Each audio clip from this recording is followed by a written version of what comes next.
So I just wanted to look back at the Alexa Grasso and Valentina Shevchenko fight and focus on the knees that happened in the 4th round. So there's a lot of talk going on about, whether the knees are to the back of the head, were they legal? Was Valentina a downed opponent? Well, no, Valentina was not a downed opponent because in Nevada and many other states, just holding one hand on the ground is not enough to be deemed a down opponent. They could still get kneed. Shevchenko was talking about this a lot, and she did make a huge mistake on holding that position as long as she did. I do see some people looking at my breakdown and saying, the knees should have been counted more. And if I did count them more, then there's an argument for Grasso to win the round. Well, there is an argument for Grasso to win the round because the round was very, very close, right? This is not a one-sided round where Shevchenko easily won it. No, it's a very close round that could have went either way. It's a matter of opinion at the end of the day. And when we talk about these knees, looking back at it now, I do have to make a correction on my original breakdown. I do score 3 knees landing here. In the original breakdown, I scored 1 because I believed a couple of them landed to the back of the head. Well, rewatching it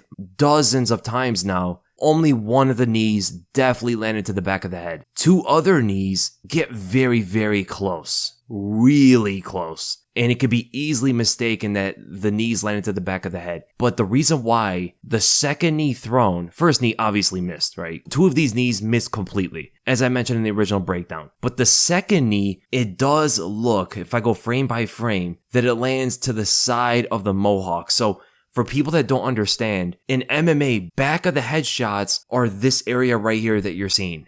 So you can see how it almost looks borderline back of the head. But in fact, it may have been on the side of that, landing clean. So second one I will count as clean. Third one misses, of course. The 4th one is the one that lands at the back of the head. Now, this is a glancing knee that lands with the thigh. And you can see it lands like at the top of the back of the head. And it does cover the middle part of it, which will be that mohawk. So this knee would be deemed an illegal strike. And that's the only one I would argue would be an illegal strike. The 4th knee was clean, as I mentioned in the original breakdown. And then the 5th knee was another glancing one. And you can very easily mistake it for a back of the head shot. But this also does look like it may have landed to the side of the head very slightly away from that mohawk. You do see Shevchenko's head go downward from the knee, so it does make it look like it hits the back of the head. But I can see it landing a little bit to the side here. And this is honestly the only knee that gave a kind of reaction to score anything meaningful. So that's another argument going into it.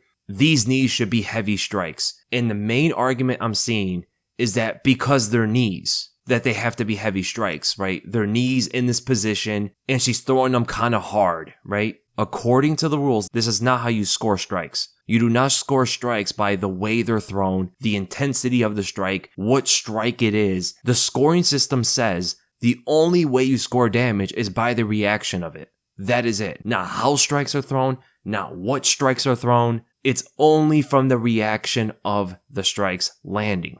That is it. That is the only thing you go off of. This is the biggest confusion that I see people trying to grasp the scoring system. It could be an example of someone winding up a big overhand.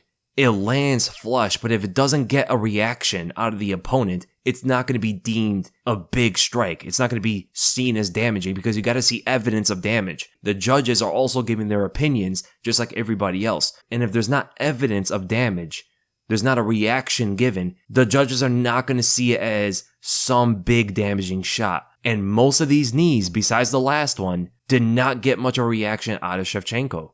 The only reaction you see it from Shevchenko is her trying to get her balance because of Grasso keep yanking her into these knees. The only time you see Shevchenko stumble is after the last knee, but there is a question to be brought up here. How much of this stumble is Shevchenko taking a big knee, or how much is it of her letting go of her post, taking her weight off of her hand, and rebalancing backwards, while Grasso is yanking her and putting her weight on top of her? So for argument's sake, I would say this last knee, you can argue for a heavy strike. I would probably score it in between medium and heavy, just to be sure, because it's hard to tell exactly why Shevchenko stumbled. Was it from the knee? Was it her regaining her balance? The reason why she let go of that post, she took weight off of her hand, is because she started holding the back of her head.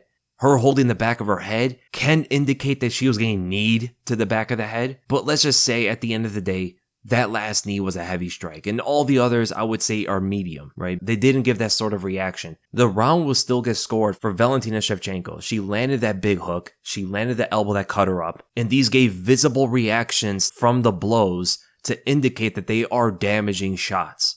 The hook caused Grasso to briefly wobble. The elbow cut her open. These are the kind of reactions that the scoring system states that it's looking for. Whereas 2 out of the 3 knees that landed clean did not give these sort of reactions at all. If Valentina was honestly hurt from these kind of knees, she'd be taking a knee, right? She'd be going to the ground. She'd be trying to get out of this position. But the only reaction we saw was from the last knee, and that was it. And we don't even know exactly if that was mostly from the knee landing or her trying to gain her balance by holding the back of her head, getting off of her post.